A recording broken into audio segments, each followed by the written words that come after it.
Welcome everybody to this August Yarra Council Planning Decisions Committee meeting.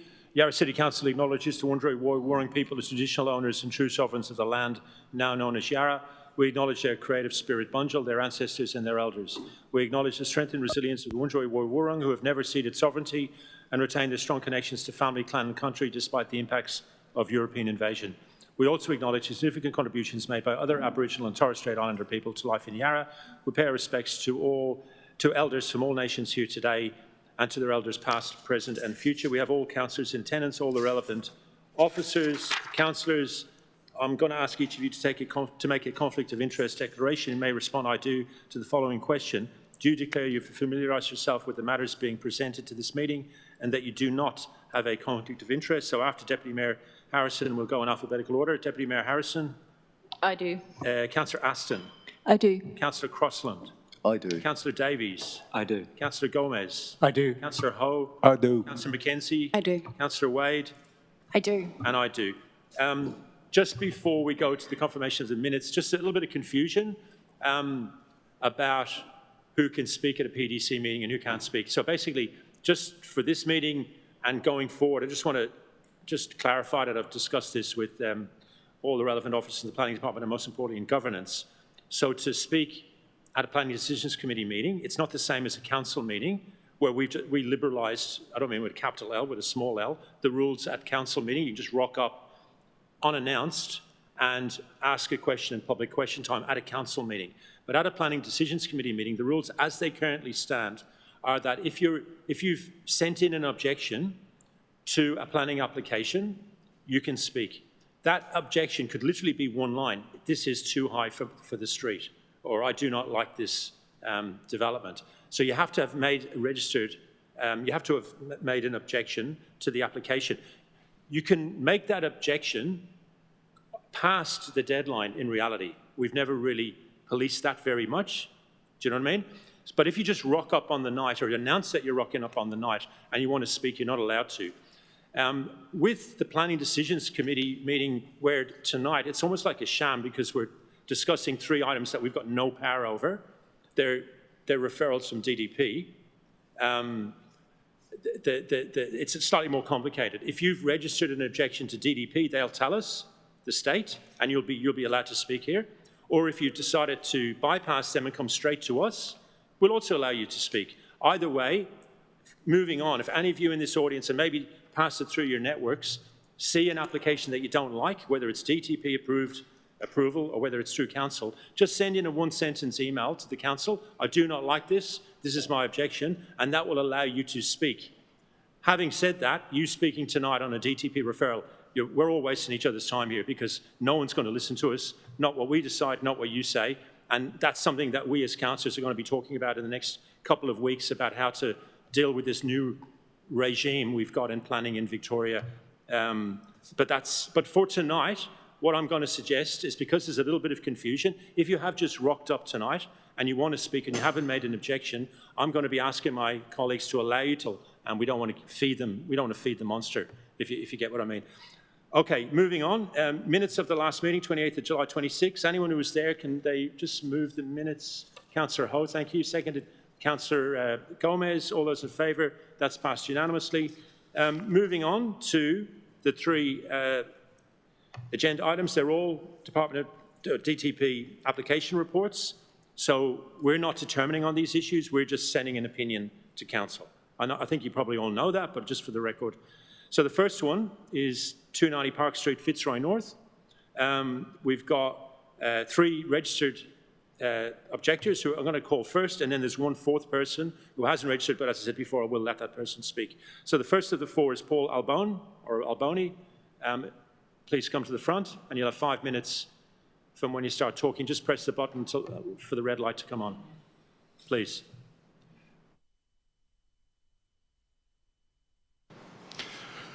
Thank you very much for allowing me to speak. I live at 286 Park Street, mere 15 metres to the east of the proposal at 290. Lived there for 30 years and I've seen Not a lot of change in that time, but in recent times there's been quite a bit with the development in Liverpool Street, which is still underway, and this one. And so, as you can imagine, living there has not been pleasant, but the first 28 years was superb. I'd like to also just mention, with regards to my objection, as have quite a number of the neighbours as well, to this, that we're quite supportive of housing development in the area. The original proposal was for 4 stories, which was approved by the council, and we didn't object to that. So I'm not coming from that point of view. So my first, I guess, key point that I'd like to raise, which is clearly also in the council report, which is really regards to the lack of regard for the heritage of the area. The design and bulk of the building is not complementary to the site or the area of North Fitzroy, which, as we know, has a considerable amount of heritage value, and we don't want to lose that, and we don't want it to be directly impacted upon.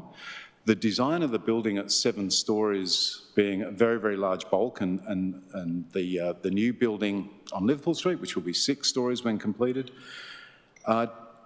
doesn't reflect what's in the immediate area. It's all 1, 2, maybe 3 stories. I understand I went to the VCAP meeting a couple of years ago to discuss the one in Liverpool Street, so I understand what they are looking for in terms of its location on tramways, public transport, etc. So we understand that. But this design could have been for anywhere. It doesn't look representative of the area at all. For example, the porthole window design, well, fine if it was a shipyard, but it's not. It doesn't reflect the heritage side at all. One of the things in terms of the bulk, I understand that there is no setback at all on Nicholson Street. It's a direct 7 stories. We would consider that 5 or 6 stories would be more appropriate for that location. The amenity of the area is going to be something that I know that not only yourselves, but a lot of the people in the immediate area will be affected by, in terms of cars coming out of the laneway, Bluestone Laneway, Heritage Lane, that will already have additional cars because of the development in Liverpool Street. And there are people that use the entrance from their property into the laneway that have very, very small children. And I'm just really concerned. Growing up there, my son and I, we used to use that all the time, and it is going to be very difficult to manage. And I noticed there really doesn't appear to be in the design any real consideration, and that if it were to be approved, definitely needs to be seen to have a better treatment of the pedestrian and vehicle interface, having splays, etc. And then I guess on a personal sense is that living at 286 Park Street, in the report it mentioned that there was sort of no visual impact on the nearby neighbours. Well, I've got some photos here taken, which I'll share with you, from that will have an impact, and it will be very detrimental, completely lose the blue sky, and particularly with the development in Liverpool Street when we had that. And I know it's a sense of grief and loss that will occur for us, but we're not the only people. And as I said before, we were supportive of the original proposal, which was approved. 30 seconds. I think I'm all done. Thank you, sir. So, thank you. Next person is Rod Smith from the Railway Hotel itself. Excuse me, Mayor. There's no clock on the screen. Is there meant to be one? Can we get the clock on governance, please? Rod, your 5 minutes start now. Thank you. Thank you, Chair, for allowing me to speak. I'm Rod Smith, and I'm the General Manager of the Railway Hotel at 800 Nicholson Street, which is situated immediately south of the proposed development. The hotel is a popular and busy venue within the local community and has a long history of hosting live music. We believe that the interests of not only our venue but the future residents of the proposed development will be best served if the proposed development can be designed sensitively with regard to the Railway Hotel. For background, in 2024, the hotel participated in VCAT proceedings concerning the residential development site to the south of us at 786 Nicholson Street, in circumstances where council refused to issue a planning permit. We spent a substantial amount on legal and expert advice to participate in that proceeding to ensure our voice was heard and that the development was designed appropriately.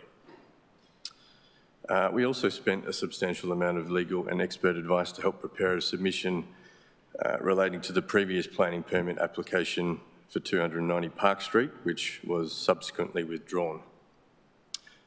It's unfortunate that even with agent of change principles enshrined in the planning scheme, live music venue operators like us having to use our own resources to ensure that our venues are properly considered when decisions are made regarding neighbouring developments. As experienced music operators of venues such as the Corner Hotel and Northcote Social Club, we understand the challenges that arise around music venues, which is why we support the Live Music Entertainment's Precincts Amendment that has also been proposed. We've also recently built an acoustic wall at great expense around the perimeter of the hotel beer garden, and note that we've had no noise complaints since this was completed. Regarding the application, firstly, we note that the proposed development includes a street-level residence immediately to the north of the main entrance of the hotel on Nicholson Street. The venue is licensed to have footpath furniture until 11 p.m, I should say, and the venue is licensed until 1 a.m. Thursday through Saturday. We are concerned that our patrons could have an amenity impact on the residents in the apartments facing onto Nicholson Street up to 11 p.m. from the existing footpath permit, as well as patrons entering and leaving the hotel up until 1 a.m. Thursday to Sunday nights, as per our liquor licence. The applicant has not considered this risk in their application and should do so. We consider the design could also be improved by changing the use of the ground floor to consistent high-quality commercial frontages along Nicholson Street, and we ask that Council, in any submission to the DTP, call for this aspect of the design to be reconsidered. Secondly, we note that there are communal open areas of the building which face into our beer garden, which is licensed to operate until 1 a.m. We also note there is no accepted standard for what is acceptable noise levels in such areas. We are therefore concerned about the risk of complaint from future residents of the building who may have an expectation of low noise levels in these communal outdoor areas. This is one of the reasons why we've submitted to the DTP that there should be a Section 173 agreement registered on title that runs with the land and notifies future owners that the development is located adjacent to a live music venue and hotel, and that owners and occupiers may experience noise from the hotel, particularly if their windows or doors are open. We're aware that such Section 173 for us. 30 seconds. We consider that Council should support such a Section 173 in any submission to the DTP. In conclusion, we're all for sensible development on Nicholson Street. We just want it to be well designed and conscious of its role as the agent of change among many established businesses. Thank you. Sally Vivian, please. No, Sally. George Tiemann. Not registered, but we'll allow you in this instance to speak. Not registered. You haven't registered an objection, but for the reasons I said before. I have registered with the department. I put one of those online sort of uploaded. All right, just before you speak, let me just check on that. Yeah, we haven't received anything from here, which doesn't mean that you didn't do it, but we'll speak to the state government about that. That's even worse, that they haven't even told us that you've gone to the trouble of, registering an objection. So thank you for letting us know about that. George, you've got 5 minutes starting now. Thanks, Mayor, for the opportunity to speak today. A number of the points that I was going to make have been already made, and I don't want to sort of over labour those points, but I think it is important to understand that it is located in a commercial one zone, and the primary uses are commercial uses. And given, the drive to increase housing within the city of Yarra and the population that will come with that, I think opportunities for employment are really important to protect. I note that there will be a net loss in terms of employment space as a result of this proposed development, and I think that further consideration needs to be given. I support what was said by the Railway Hotel then just before, in terms of that active, having a commercial, particularly at ground level, in terms of that active frontage, which is then,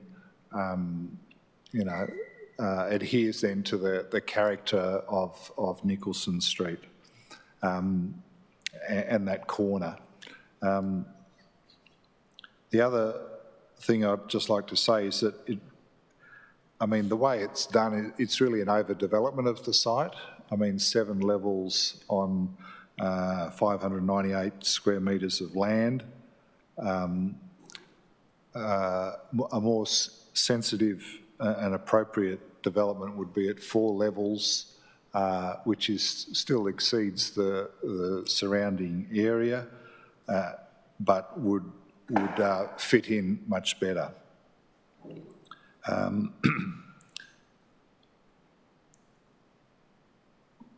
The vehicle access to the building is via the Bluestone laneway, which is really only about 3 metres wide. As was previously said, there will be increased vehicle traffic and pedestrian traffic, and I'm not sure that the designs are suited to the size vehicles that are average size vehicles that are on the road. While theoretically it looks possible on the drawings to get in and out of that building, but it is incredibly tight, and I would suggest that most drivers wouldn't be able to get an SUV or anything like that in or out of that location very well.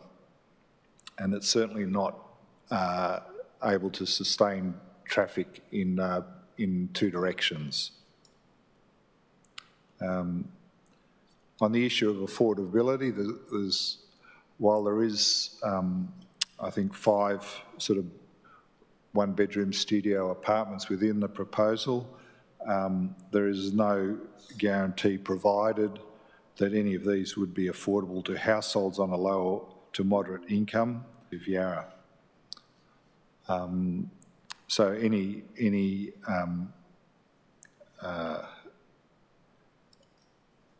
conditions that are applied to the permit on any of those issues that I've raised, I think would be beneficial. Thank you. Thank you, George. Councillors, have we got any questions to the relevant officer on this matter? I have Councillor Gomez.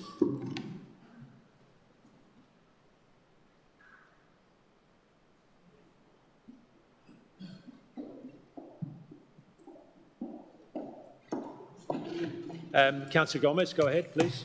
I've got 3 questions. The first and main one is Rod from the Railway Hotel mentioned a Section 173 agreement to try and notify future dwelling owners about the noise issues of an active, popular pub. Do you have any comment about that? Through you, Chair, there are conditions in the recommendation around the requirement for an acoustic report that also deals with the live music requirements of the planning scheme. The recommendation deals with that issue in that way. I'm not familiar with that the permits that the submitter spoke to at other councils. Thank you. Councillor Gomez, you got another question? Yes. Will a 7-storey building be the highest building on Nicholson Street now, between, I don't know, from the Princess Street all the way up to Holden Street? Officers, please. Through you, Mayor. Yes, it would be. There's been a 6-storey building that was under construction on the corner of Liverpool Street and Nicholson. But if all the way through to Hoddle Street, there is also an 8-storey building that has been approved. I think it's at 628 Nicholson Street, but it hasn't been constructed and it's in a different context. Thank you. Councillor Gomez. Last question is just for the purposes of the record. Can you articulate your concerns about the poor heritage response of this building? Through you, Mayor, again. The major heritage concerns relate to the height and the massing of the building and how it fails to reflect the heritage character of the surrounding streetscape and also the design. Thank you. So what we've... Councillor Wade. Sorry, just a quick one. We had Mr. Albone, sorry if I'm mispronouncing that, and Mr. Smith both kind of raised the fact that this site has gone through many iterations and that people have put time and money into either saying, hey, I'm okay with this, or into objecting in the past. Is there any kind of recourse for people who have been forced to go through this process again and again and again? Because I understand that developers might shop around for the best option, but it does feel like it's increasingly unreasonable on people who have had to continue going through this process. I'm guessing from the looks on your faces the answer is no, but I thought I'd ask because it just does feel so unfair. Through you, Mayor. No, each application goes through its own process. In this instance, because it's a DTP application, there is no right of review at VCAT for submitters. Okay, so what we've got in front of us, councillors, is we've got Councillor Gomez, the Ward Councillor, wanting to move, if he gets a seconder, the officer recommendation. I've also got a suggested amendment from Councillor Crossland. If he gets a seconder, we'll ask Councillor Gomez and his seconder whether we'll accept that. Have you got a seconder? Thank you, Councillor Davies. So before we go any further, Councillor, we all know what the officer recommendation is, so we need to go over that. If we can put Councillor Crossland's suggested amendment on the screen, please. And Councillor Crossland, just in broad brush terms, if you can just tell us what the gist of it is, please. I take it you've got a seconder. I mean, I'm quite happy to second it just to move it along. Yeah. So you've got a seconder. Yes. Go ahead. So it includes the support for the officer recommendations with further amendment, including increasing the floor area of the ground level commercial premises, provision of detail of irrigation systems and maintenance requirements for vertical greenery and landscaping, amending the design of the primary stairwell to allow full connectivity between all levels, including the basement, some adjustments regarding bicycle parking, including provision of employee bicycle parking, that all visitor and employee bicycle parking, at least half of resident bicycle parking be provided to the relatively blank south facade abutting the adjacent property. And with one amendment to that, sorry, it was the removal of AA, which was in regards to a parking point. So it was everything else but that. Councillor Gomez, Councillor Davies, do you accept that amendment? Do you guys accept that amendment? I'm prepared to accept majority of the amendment other than which bits are you not willing G. to? Which bit are you not taking? G. And Councillor Davies, you've got the same position on that? Yep. Councillor Crossland, so G has been rejected. Do you want to do that as a standalone? If necessary, yeah. Yep, well, it is necessary at this stage. Okay. So, again, I'll just for the sake, I'll second that. Councillor Wade, if she wants to speak, can still speak to it. So would you like to, so we're now discussing the unsupported amendment, which is G, the design of the primary stairwell amendment to allow full connectivity between all levels, including basement, with all stairwell walls and doors to common areas to be unenclosed or glazed if this is not possible. You've got 3 minutes to speak to this, Councillor Crossland. Thank you. Firstly, thank you to Councillor Gomez for accepting my other amendments. The rationale for this amendment is currently we have a primary staircase that once you're at the upper level, functions really well. It's open, it's unenclosed, and it provides access to all the dwellings. The problem is the ground level, there is no connectivity. There is also no connectivity to the basement. So if you want to go from the upper level to the ground level, you have to exit the building, enter the building, travel through the body of the building to then go through a different staircase to get to the basement. So if you're wanting to access your bike, if you're wanting to take things down to the bin, if you're wanting to access your car, you have to go through multiple passageways and multiple different staircases when you could easily just continue down the same stairwell. Thank you. I won't speak at this stage in seconding. Anyone else want to speak on the amendment, which is 1G? I think it's 1G, isn't it? Yep. Councillor Gomez. Thank you, Mayor. I just want to articulate my reason why I'm not supporting it. We've heard from Rod from the Railway Hotel the concerns about the overlooking and the noise impacts from a 7-storey building right next to the hotel overlooking the beer garden. I'm familiar with the hotel. I'm sure it's not a conflict of interest, but I do attend it. It's a very successful and popular hotel. So I don't support anything that increases the amount of noise transference between an active and popular pub and the people who are going to be living next door. So I simply don't support it. I think enclosing it will protect the amenity of the people who are living in the new dwellings and protect or reduce the risk of people complaining about the noise of living next door to a popular and successful club. Thank you. Anyone else want to speak on this matter? Councillor Wade? I thought I might just speak to a point of clarity. This amendment is just seeking that they're unenclosed internally, so like you can get into the hallway without additional doors and stuff. It's not unenclosed to the outdoors, and if anything, it keeps residents in the building rather than going outside and interacting with patrons from the pub. So it keeps people inside so they can go all the way down to their car in the basement, all the way down to the bins in the basement without going outside. So I think that's better for neighbours. And the unenclosed just means to the hallways so that you can see people going up and down the stairs and not, it's good for safety and stuff like that so that you can know who's in the building and who's moving about where and not feel enclosed and behind closed doors. Thank you. Anyone else want to speak on this matter? Well, we'll vote on this G. So it's the motion from Councillor Crossan and myself. All those in favour, please raise your hand.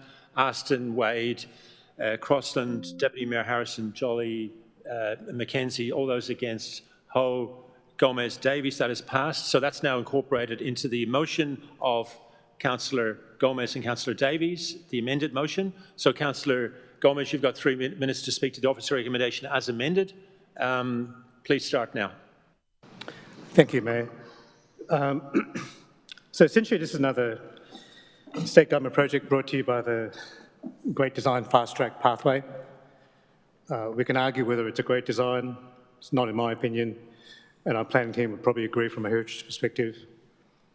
But what is not arguable is that when the planning minister makes her decision to grant a permit, the community will not be able to get a review of that decision at VCAT. I think it goes against the democratic process that we're all used to, and I guess, you know, people will make up their mind whether that's important to them in November. There was a previous pub. My view is that council would, if we were still the responsible authority, would have treated any amendment to that permit in a respectful and professional way in light of the housing crisis that we all acknowledge. My support of the officer recommendation is that this new design has a significant impact on the Railway Hotel. It'll be the tallest building in that street. The overshadowing and overlooking impacts is severe. This pub has come roaring back to life. It was not very successful under new ownership. It's brought a lot of life back to this part of Nicholson Street. And I just shudder to think of the complaints can be made from new residents about the pub. It's unfair, and so on that basis, I ask my fellow councillors to support the officer recommendation to refuse this application. Thank you. Councillor Davies? Okay. Would anyone else like to speak on this matter? Councillor Crossland. Thank you. Once again, thank you for supporting the amendments that you did. Much appreciated. This application is a really interesting design in the wrong location. There are many aspects of this design I would love to see in another place, but I don't think it responds appropriately to the context of where we're actually considering it. As officers have drawn out in their conditions and the report more broadly, it doesn't respond to the existing context, to the fine-grained nature of the heritage building surrounding it, and it does not appropriately respond to the live music venue literally next door.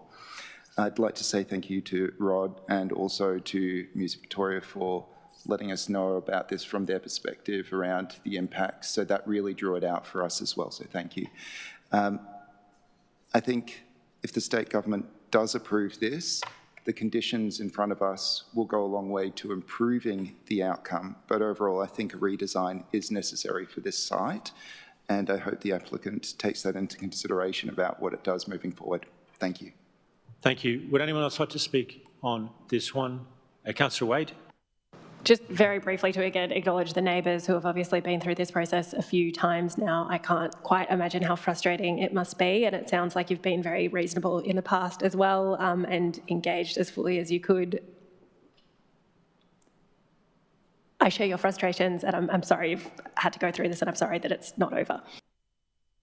I just want to say something, and it's more on the process here, and it's the same thing I would say for the next agenda item in terms of Harry the Hire and the other agenda item that's later on tonight, and that is that this whole meeting essentially is a sham.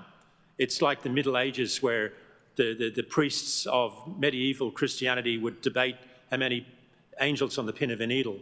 Up until recently, when we had a Planning Decisions Committee, what used to be called IDAC, it was probably the most democratic form of planning democracy on this continent.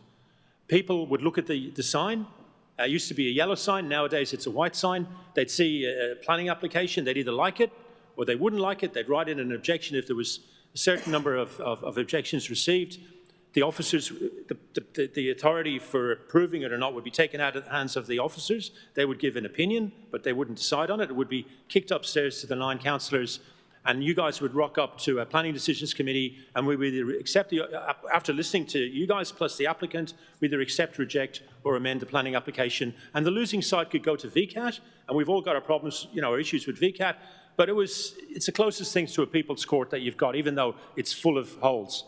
And that was the way it worked for a long, long time. And there wasn't a single application that hadn't been amended here, that amendment hadn't improved it by making more social housing, affordable housing for people who can't afford it, better environmental standards, this, that, and the other. And now that's all gone out the window. The state government now have basically given a free rein to this application and the next two, and almost everything now that comes on our plate that's controversial goes straight to DTP. And just like, the North Korean People's Authority, it's a massive big parliament in North Korea that sits and meets. But no, if you think that the great leader actually listens to it, you've got rocks in your head. Whether you say it's like astroturfing the opposition or rubber stamping legislation, what we say tonight goes straight in Sonia Kilkenny's dustbin down in our house in Seaford or in our office in East Melbourne, with all due respect to Sonia Kilkenny.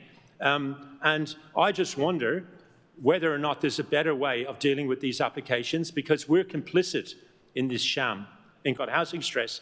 It's because it's the council that are stopping the good developers out there from building. Well, as somebody who works in that sector, I can tell you, that's not what's stopping. Ask any developer, don't take my word for it, they will tell you. It's tax system, it's labour shortages, there's a whole range of issues. It's definitely not planning, because if the department if the council does something they don't like, they just appeal to VCAT and they nearly always win. So it's a sham, and we can't be, I don't think, complicit in it. And over the next few weeks, we at council will be looking at ways to deal with this in a much better way than we are tonight. Anyone else want to speak on this matter? All right, there's no right of reply to an amended motion, so we'll just vote on the amended motion. All those in favour, please raise your hand. That is passed unanimously. Thank you all. We're moving on to 81 to 95 Burnley. Next steps. Yeah, that's a good point. Sorry, I've just forgot one thing. Officers, can you just tell everybody here to know what happens from here on in with this application, please? Thank you. Through you, Mayor. Submission will now be made to the Department of Transport and Planning in accordance with the resolution tonight. Thank you, officers.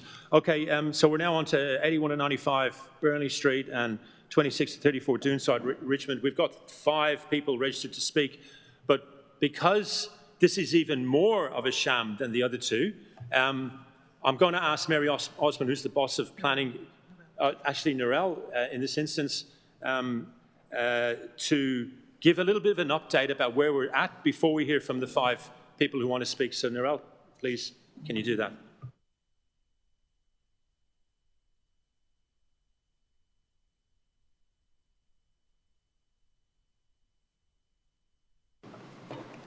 Thank you, through you, Mayor. Last Thursday, the Department of Transport and Planning issued a planning permit for this application. The planning permit was issued along with endorsement of a plan allowing some early works at the site ahead of endorsement of the broader suite of documents for the development itself. A construction management plan has been submitted to Council for review and approval. It's yet to be approved. So that's the status. Thank you so much for that. Thank you. Okay, the first speaker is Jude MacDonald. Jude, are you here? Please come to the front and you'll have 5 minutes. Just press that button and away you go.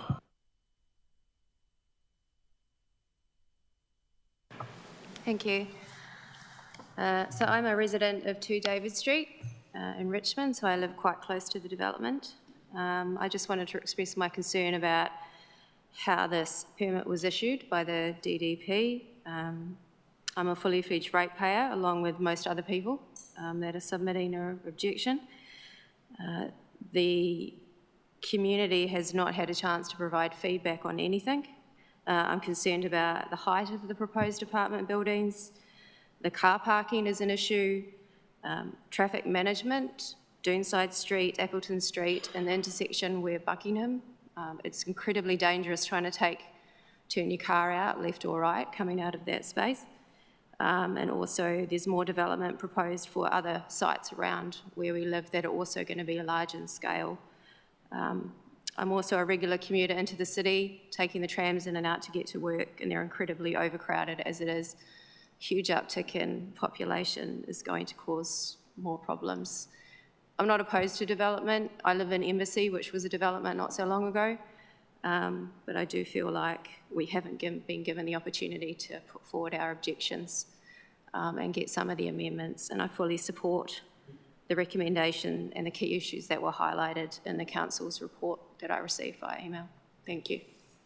Thank you, Jude. The next person is Mark Collins.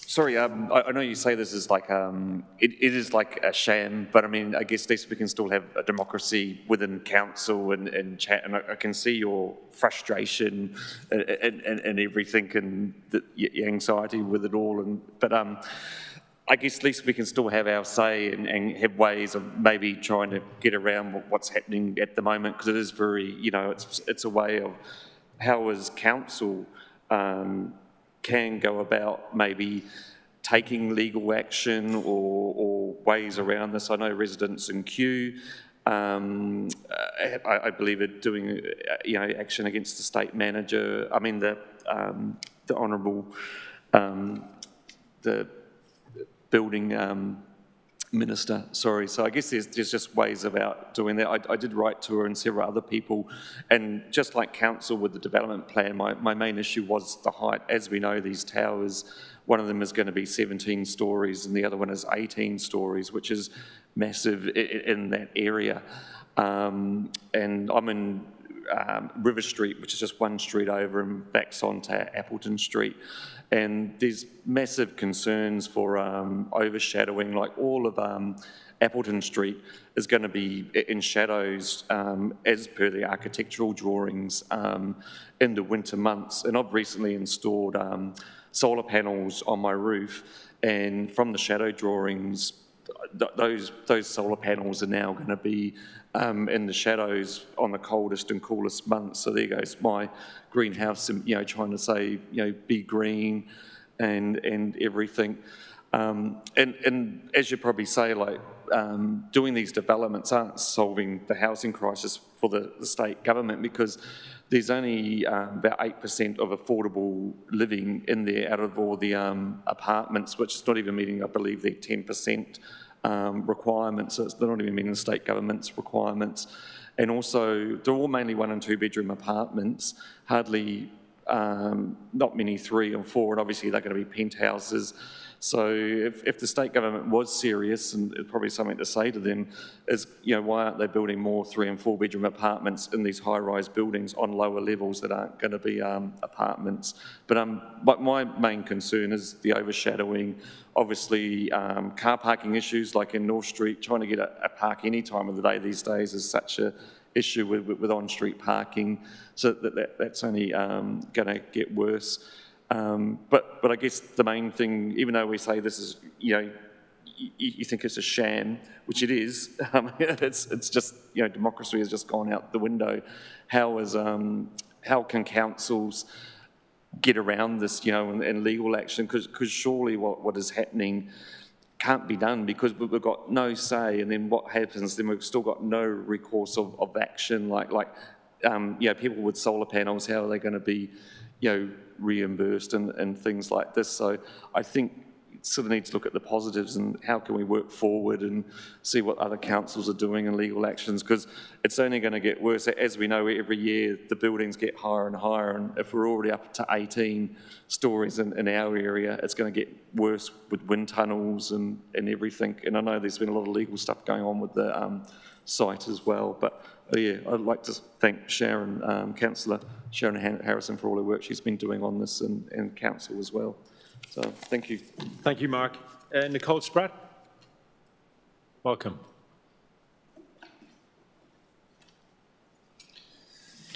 Thank you, Mayor. I live at the Supply Co building on David Street, so about 200 metres from Harry's site. I drove 3.5 hours this afternoon just to take my couple of minutes, so I'm going to take it. I respect the fact that it's a sham. I understand that it's been approved last week as well.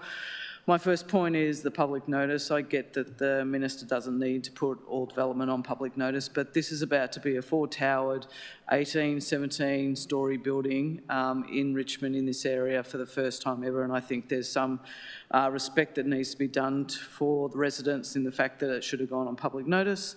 Heights, I don't understand why they need to be so high. Literally at the front of my doorstep, I'm going to have 18, 17, 13, 8 stories on this side, and on the Doomside side, 18, 12, 10 and 10. 200 metres from my place, 8 new buildings being built.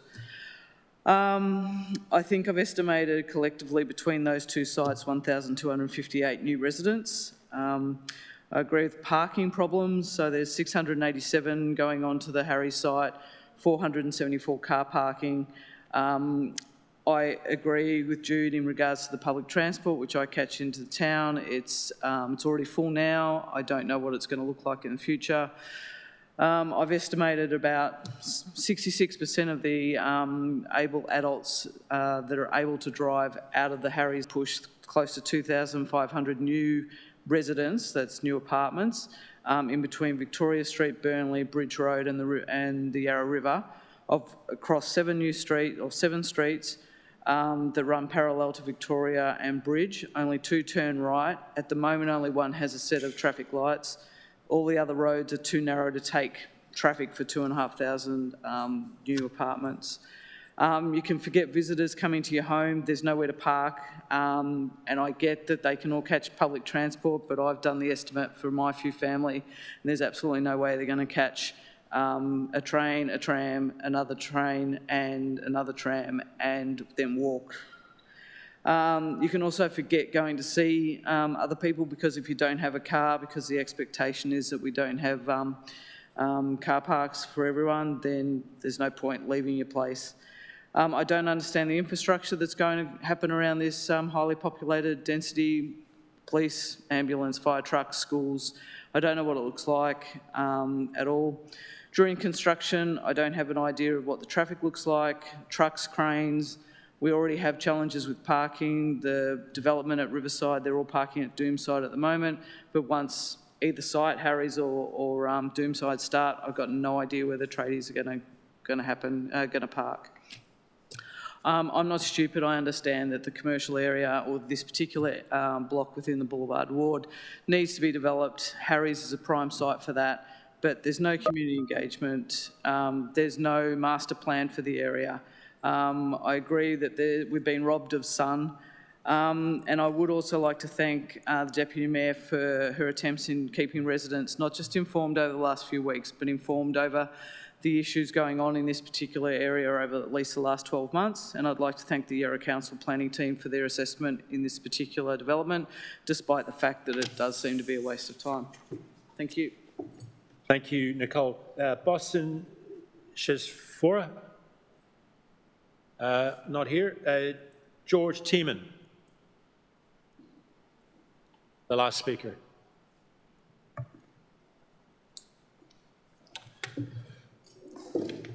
Thank you, Mayor. I'm not a local resident down in Richmond, but I thought it was important to come here in support of residents who are facing such a challenging situation with the recent approval. What it shows is that if such a proposal can be approved by the Planning Minister, riding roughshod over local approved rules and their communities there in Burnley, then it can happen anywhere in Yarra, as you've already alluded to, in Collingwood, in Fitzroy, North Fitzroy, Clifton Hill, Alphington. So there's been a complete lack of transparency, and rules and standards are there to give confidence and to provide certainty to the community, to councils as well as to the development industry.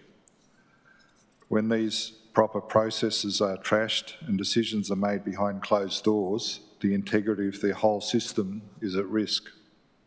Even the rules under the Development Facilitation Program, under which this proposal was pathway was taken, it has not been properly followed. So this represents really an abusive process and raises questions about whose interest is being served by this decision. In the long run, I believe that this is in no one's interests, and the objectives of the Planning and Environment Act are clear: to provide a framework for authorities managing urban development to ensure sustainable growth and a net benefit to the community, considering economic, social, environmental factors and outcomes. This proposal was under the Development Facilitation Program for significant residential development with affordable housing, and yet there is no concrete plan or commitment about how this would be delivered. There's a statement that makes reference to the conditions of the DPO, and this is quite inadequate. Under that DPO, there's a 10% affordable housing that's required. This would equate to approximately 69 dwellings based on the current proposal. CBD and to services and jobs. The current proposal does not demonstrate how the development responds to the particular housing needs of future affordable housing residents across their lifetime. A contribution or payment of a levy in lieu of affordable housing, which is an option that is there under the DPO, would not be an acceptable outcome for a development of this scale and prioritisation. If not delivering affordable housing here in this development, then where? Jobs. The commercial floor area that's in this proposal is 5,000 to 8,000 square metres below what it should yield under the development plan. This is a concern because with additional housing and population, it is more important than ever to increase employment opportunities in the area, to work and live locally. This needs to be amended in the development plan. As has already been mentioned briefly as well, the roads in that area are already congested. I was down there on the weekend driving family around, and it was a nightmare you had to pull to the side where there was a gap to allow another car to come through. 30 seconds in some left. places, and other places you could pass two cars, but with parking on both sides of the road, it's pretty tight. And I would be concerned about how all the retail trucks, emergency vehicles, as required, would be able to navigate through that area. Thank you. Thank you, George. Now we get to questions from councillors. I know that ward councillors got several, so I'm going to ask Deputy Mayor Harrison to maybe just do all of them in one hit. So if the relevant officers can come to the table, please. And Deputy Mayor, we're in your hands.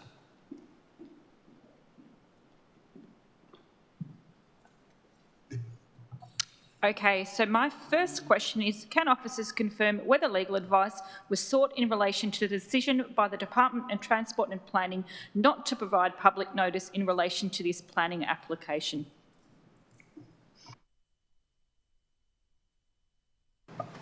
Through you, Mayor. Officers have sought advice. What was that advice? Ms. Osman? Through you, Mayor, I'm sorry, I might take that question. We are preparing a briefing note for councillors on this particular topic. Advice is privileged, and therefore we will make sure that we have those conversations with councillors in the appropriate forum. Deputy Mayor Harrison.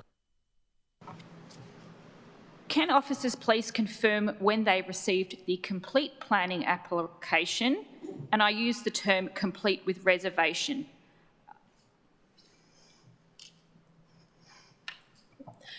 Through you, Mayor, we received notice of the complete application on the 23rd of July this year. And how many days did officers have to review that very long application? Through you, Chair, DTP requested that Council respond by the 7th of August, so that was about 2 weeks from the date of receiving the application material. Okay. The report on the planning application that was released by the Department of Transport and Planning notes that the application was approved within 47 days. Can you please confirm the statutory timeframe for a responsible authority to make a decision on a planning application? Through you, Chair, that would be 60 days.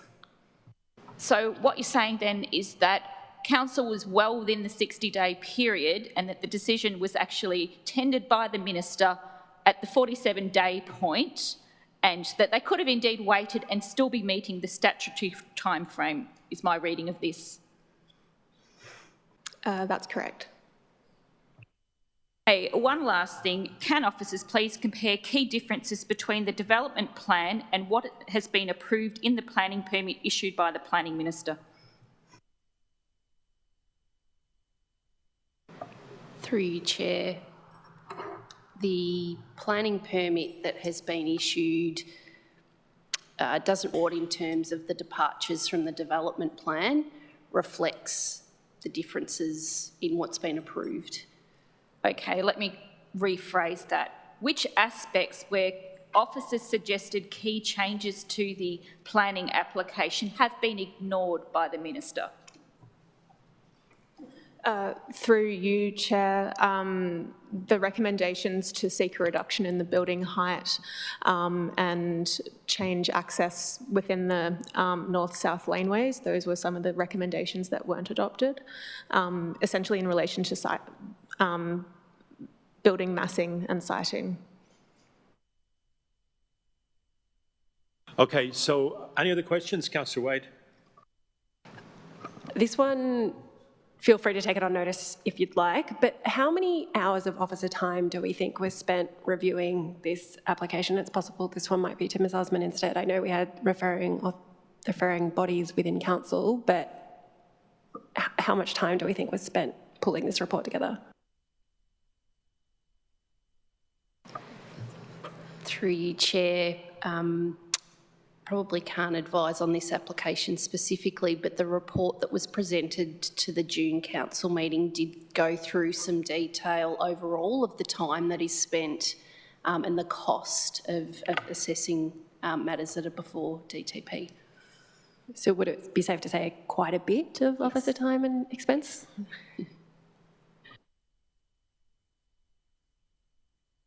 That's a question? Is that a question? Yep. But you've got the answer, okay. Okay, so we've got an alternative motion from Deputy Mayor Harrison, seconded by myself. Are there any amendments to that? Can we get that on the screen, governance, please? That's the motion, the alternative motion from Deputy Mayor Harrison. Okay, so there's no amendments to that, so we'll basically just go straight into it. So Councillor, Deputy Mayor Harrison will speak to her motion for 3 minutes, starting now.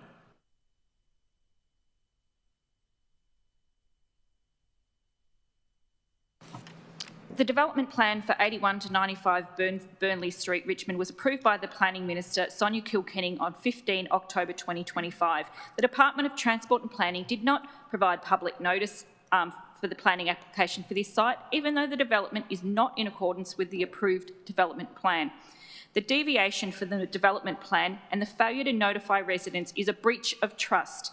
This refusal to consult with affected residents represents an egregious lack of transparency.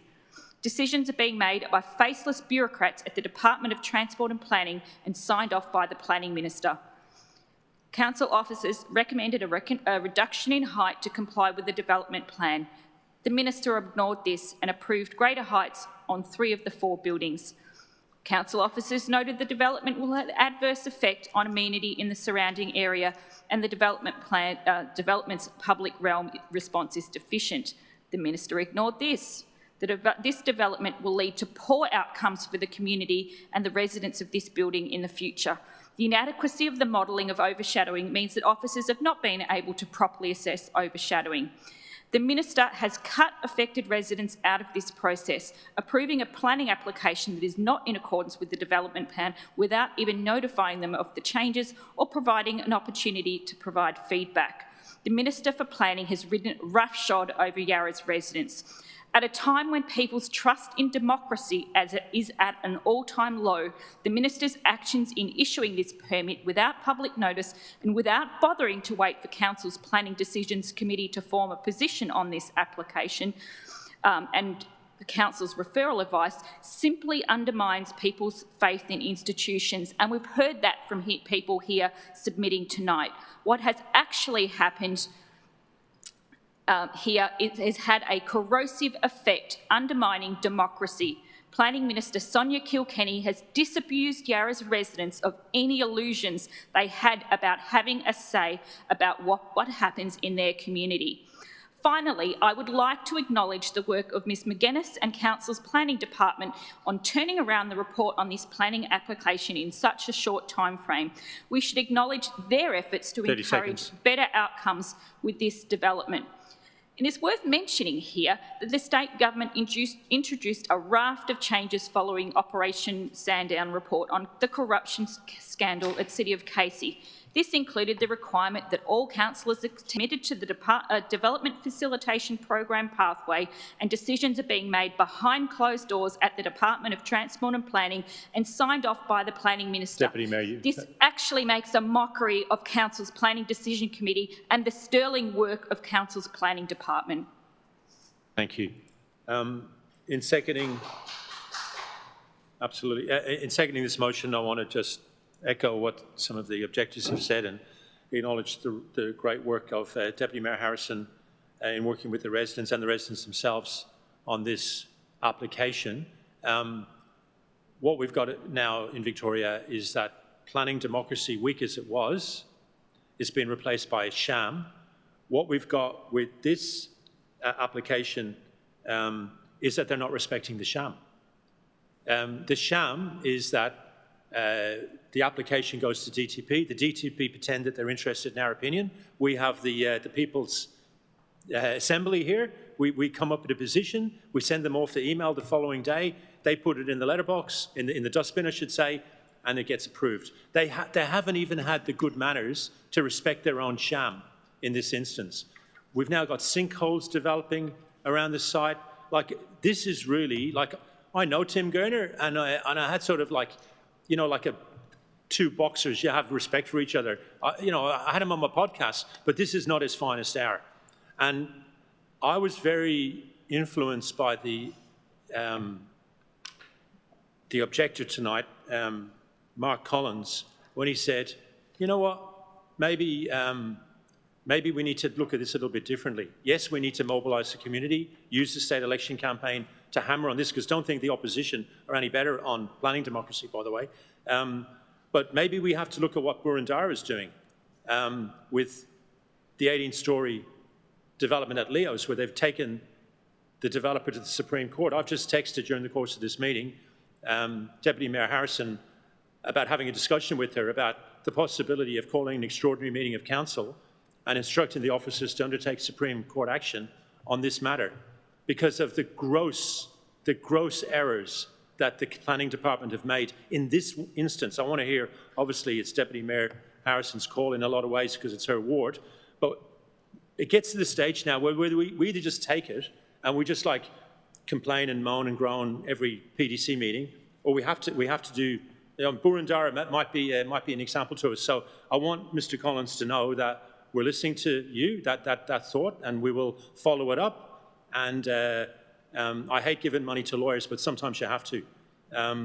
That's all I want to say on that one. Okay, councillors, anyone else like to speak on this matter? Councillor Gomez. Thank you, Mayor. I contrast the difference of the Yarra site work to what happened with the gasworks site. There are members of the community in this room who remember that the community was highly involved in the planning for that site, which ended up being an endorsed Development Victoria plan.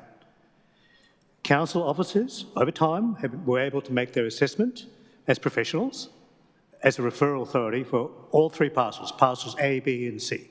They were given time, made their views clear to the DTP, to the planning minister, and their views were taken in or not.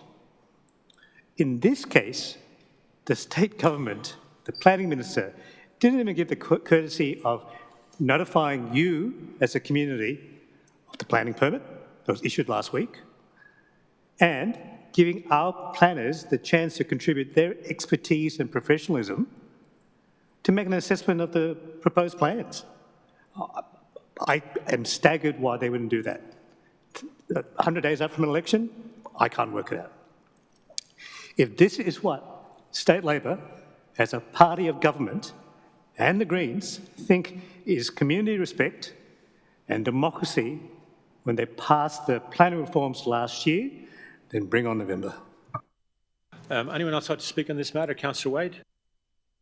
Just very briefly, we've spoken a lot about process tonight and notification, and I think that's very important, but I also just wanted to very briefly mention the kind of extremely poor quality, I guess, of DTP's work here. We've got our planners saying, hang on, the absolute baseline here of whether it's substantially in accordance with the development plan or not, we completely disagree with what DTP have said and how they've gotten around their notification processes. So that's a quite vast chasm there between DTP and our planners, who has a very short letter from DTP to our planning team in which they talk about referring this to us, and it is about 100 words and has 4 typos. And it just, to me, really speaks to the level of care that is coming out of DTP at the moment. This is a major, major application, and we're seeing just like the less than the bare minimum. It's a really important application. So many people are going to live here. We want to make sure that it is scrutinised properly and that the homes are good and that people in surrounding residents are treated with respect.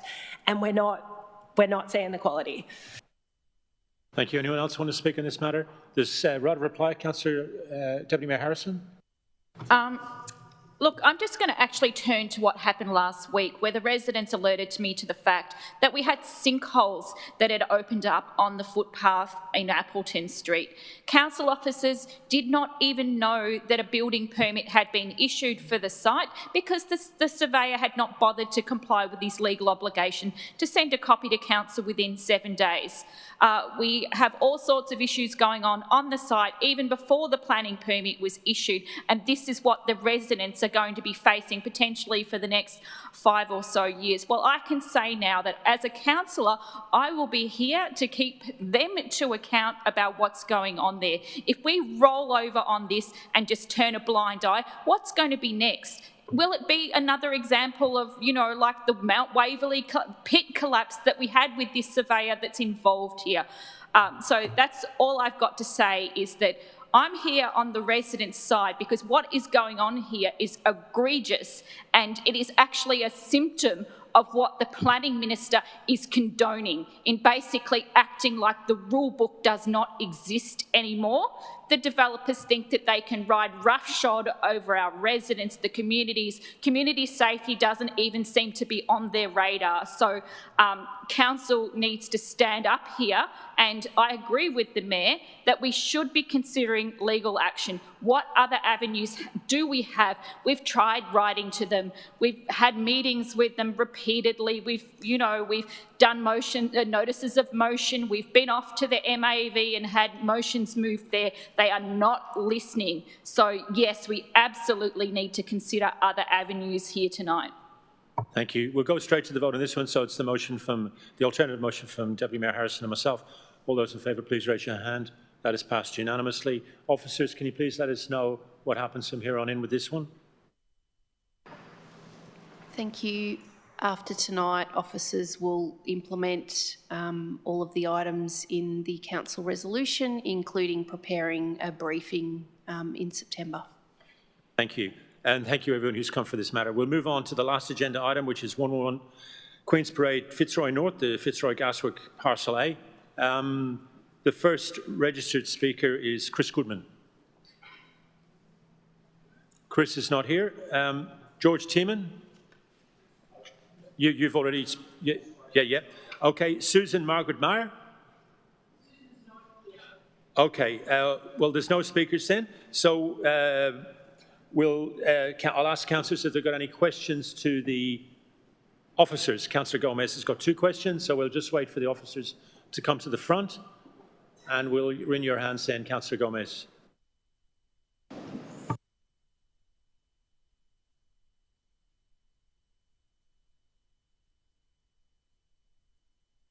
Thank you, Mayor. So just 2 questions, officers.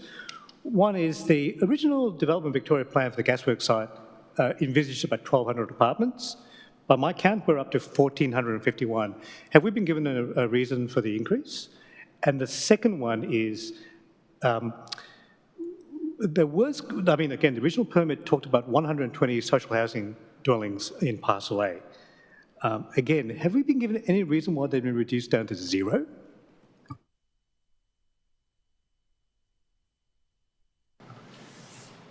Through you, Mayor. The increase in the number of apartments is attributed to the building heights having been permitted at an increased height across parcels B and C, and now further entertained by Parcel A. So we've essentially gone from a flat line of 10 stories to now what's permissible of 14 stories across the spectrum in terms of parcels B and C, increasing the yield. There hasn't been any further explanation as to why they've chosen or opted out of the social housing component on Parcel A, but there is a social housing component. The recognition with a small amendment. With those small changes, which you've all seen. And then there's an amendment from Councillor Crossland, which he's tabled. So what I'm going to do is just ask Councillor Crossland not to read the whole thing, but just like in broad brush terms, just really for the 3 people in the audience here, 4 people, 3, what the gist of it is, you know? Sure thing. Thank you very much, Mayor. So my amendments were in support of the officer recommendations as well as Councillor Gomez's amendments, that there be advocacy to relevant state government ministers and local members of parliament that to support the functionality of the gasworks site redevelopment and broader precinct, infrastructure upgrades are required, including delivery of accessible tram stops on Smith Street, Gertrude Street and Smith Street more broadly as part of the 86 tram route upgrades, upgrades to bicycle and pedestrian infrastructure. And it also highlights the lack of public housing, which has previously been committed to, the proposed removal of social housing, reduction in affordable housing, and seeking to address that. There are amendments in there that seek to retain the social housing provision and that it be available for use by tenants from Victorian Housing Register. and that the social and affordable housing be actually affordable to low and very low income earners, that the social and affordable housing be provided genuinely in perpetuity. Right now, it's only proposed to be for 10 to 20 years. Address the reduction in the number of 2 and 3 bedroom apartments and the increase in studios. Some changes in regards to bicycle parking, associated provision, greater provision of vertical greenery and maintenance plans, improve functionality of staircases, and address inadequate footpath provision and address of genuine safety concerns. Thank you. Thank you, Councillor Crossan. I just have to correct myself. I forgot to get a seconder for both the motion and the suggested amendment. So, Councillor Gomez, have you got a seconder? Councillor Davies, thank you. Councillor Crossan, have you got a seconder for your amendment? Councillor Wade? Okay, Councillor Gomez, Councillor Davies, are you willing to accept this amendment? I'm sure Councillor Crossan means well, and I'm sure it'd be good work, but I received the amendment at 6:27. I didn't have a chance to read it. So I think as a responsible councillor, I just can't accept it. I haven't resolved it. You don't want to accept it, the same as Councillor? Yeah, no, understood.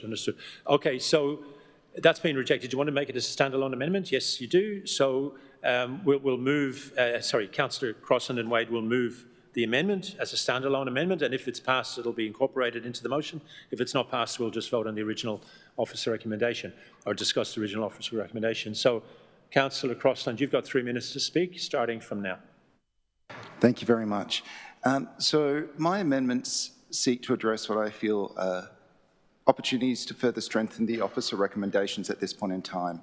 I think it's important to reflect on the fact that this site was proposed and engaged with the community on a range of different parameters. And importantly, from a council perspective, council support for this development was on the basis that there would be public and social housing provision through this process. The state government's now seeking to take that opportunity away for this part of the development. There is a number of different aspects that have changed, things that community had input to and had an understanding would be occurring. They're no longer being proposed to be moved forward. I'm particularly concerned that the social housing component is proposed to be removed and it will now only be affordable housing. But importantly, the amount of affordable housing has been significantly reduced. So we're having a proposal to increase the height, but also reduce the amount of affordable housing. So I'm not actually sure how it actually benefits the community in a functional way. It's all about pushing the limits for a developer.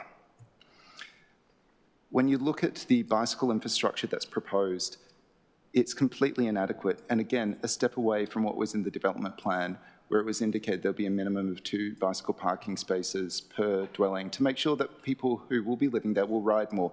And that was all part of the modal objectives for this precinct. There seems to be, in large, an abandonment of that. Particularly if you look where and how the bicycle parking is accommodated, it looks like a hell of a place to try and get to.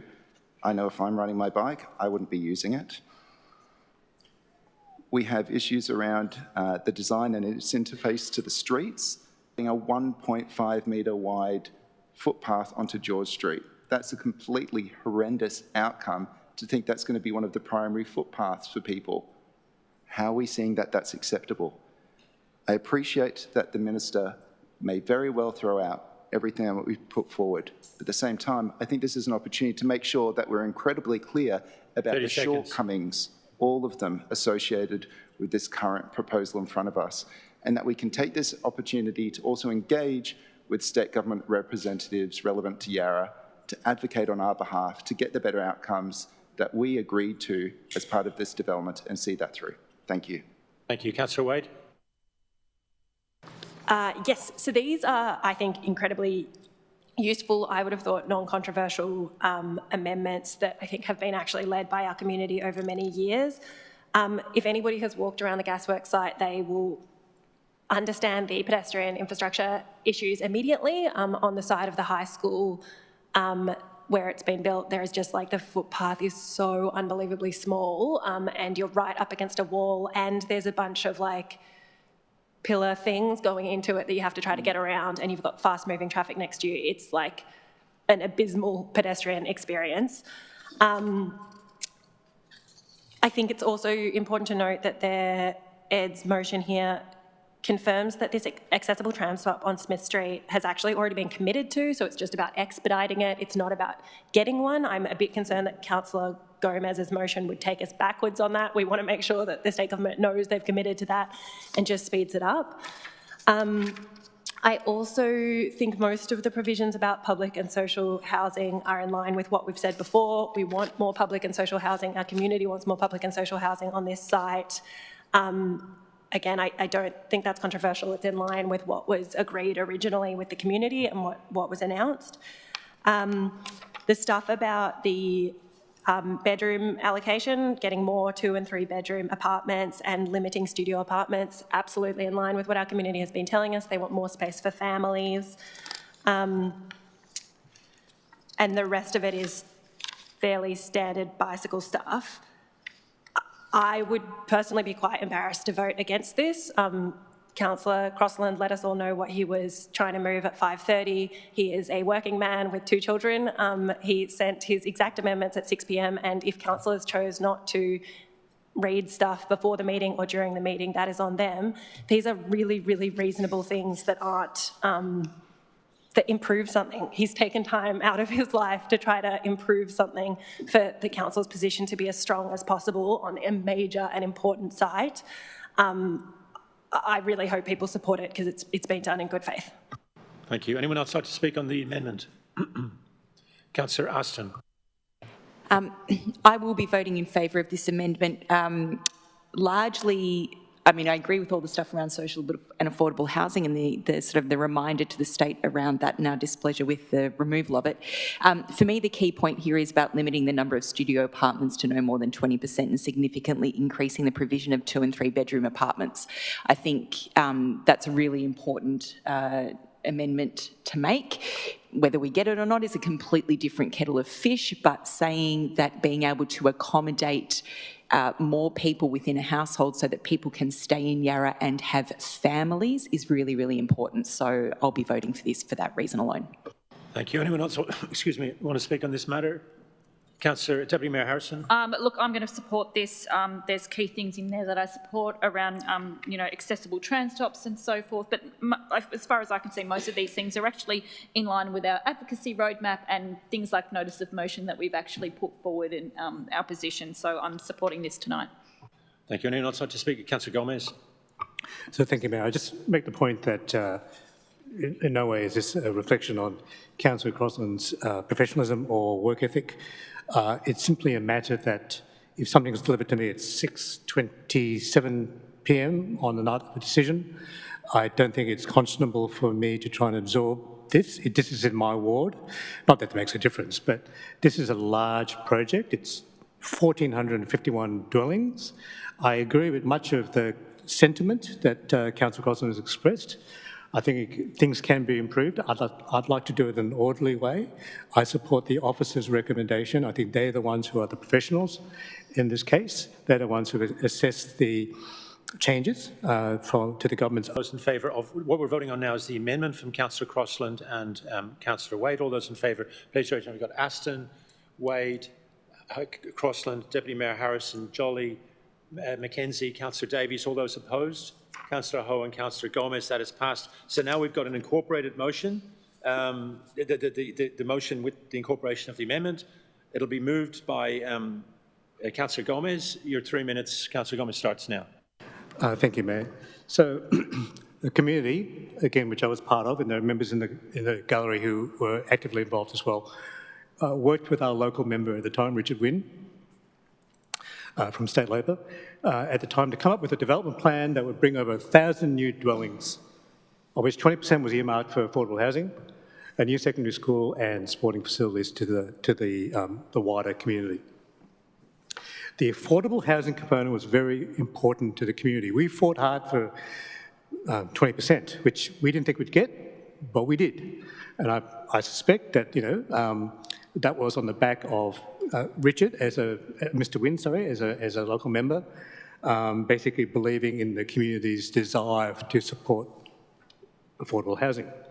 I remember the argument made to Richard Wynne at the time.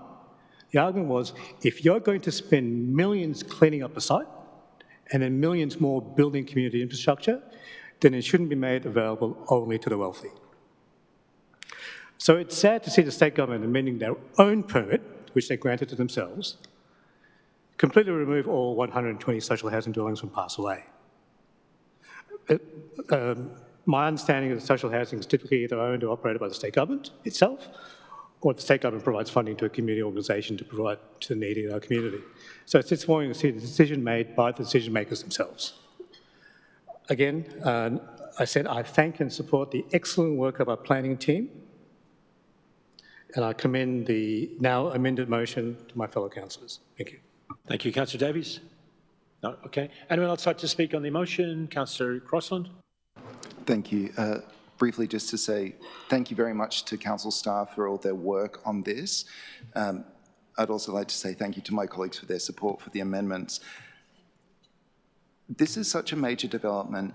We had such community buy-in throughout the evolution of this project, and it's really disheartening to see where it's at this point in time. With the officer's recommendations complemented by the amendments by myself and Councillor Gomez, I think we can be very clear about where we stand, about the kind of outcomes that we would like to see moving forward. Our community wants to have more social and affordable housing. Our community wants to have more apartments that can accommodate families so people, as Councillor Aston said, can stay in the municipality and their families grow. Our community does want people to be able to ride their bikes, but they also need the capacity to park their bikes appropriately and to have the infrastructure to walk and cycle and catch public transport around this precinct are incredibly important, but all currently lacking with what's before us with this current proposal.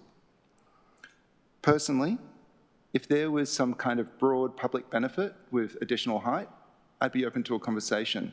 Instead, what we had in front of us is a complete deviation from what was agreed with community, a proposed eradication of social housing, a massive reduction in affordable housing, yet an increase in the number of dwellings, majority of which would be studio apartments. What's proposed is not in the best interest of our community, and I think we need to respond appropriately to that. Thank you. Thank you. Anyone else want to speak? Okay, we'll put that, sorry, Councillor Mackenzie. Thank you. Thanks for these amendments, and thanks planners and those of you who have come and stayed.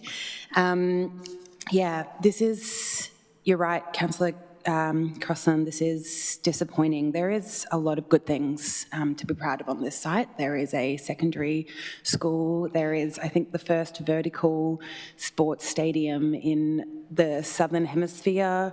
There is social housing in Parcel B, which has started to be built. But yeah, this is really disappointing. Our city is filled with really clever people who care a lot for their neighbours.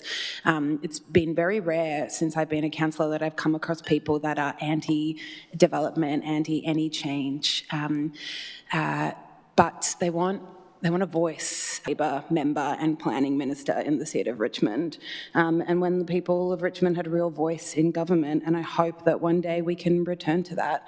And I think it's really important that our council stands up and speaks for the residents of this area. And I'll be supporting this evening. Thank you. Would anyone else like to speak in this matter? Okay, we'll put it to the vote. There's no right of reply because it was amended yet. All those in favour of the amended motion, please raise your hand. That is passed unanimously. Officers, I know you've just like a broken record, but can you just once again tell us what happens now? Council officers will write to the department outlining council's alternate motion. Thank you, officers. So at 7:57, we close the meeting. Thank you, everybody.